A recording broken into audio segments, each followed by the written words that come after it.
Dara, you point out in the release, you've added groceries, you've added prescriptions, and now alcohol.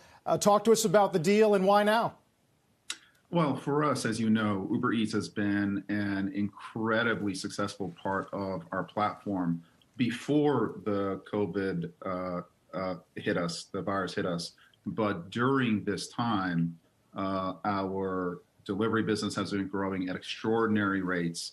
And we essentially want to double down. We doubled down initially on grocery, and now we're doubling down on the delivery of alcohol. Drizly is by far the leader in the space. They have grown very quickly, but they've grown the right way. And we think bringing Drizly together with Uber allows Drizly to essentially continue to extend its lead as we put Drizly in front of the incredible Uber audience. So we think it's a win-win. It's a win for Uber because the Uber audience gets access to delivery of even more things to their doorstep instantly.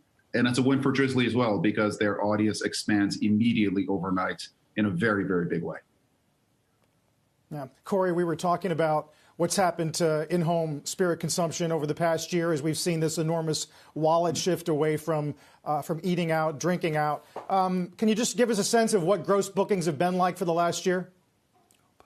Well, it's been an extraordinary year. I mean, COVID obviously fueled a level of awareness for the consumer side that didn't exist, and the industry followed suit as well. So between that, we had over 330% growth last year, and we did it profitably, as Dara said.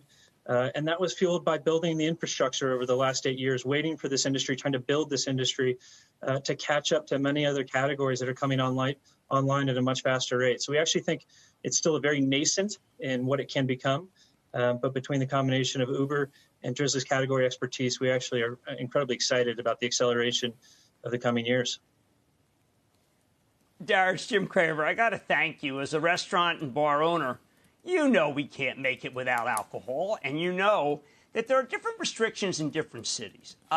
We were selling alcohol. If you order a margarita, we'll deliver it to you. We kind of, or obviously our restaurant was shut down like everybody else. But what I want to know is, can you ferret through this incredible nest of local regulations? Because we've been afraid historically to sell liquor to people who are underage, to people who are overserved. We don't want that liability. At the same time, we want to do priority delivery that you introduced that could give us a little bit extra vig, so to speak, because we need the alcohol to stay alive. Can you help me on some of these questions?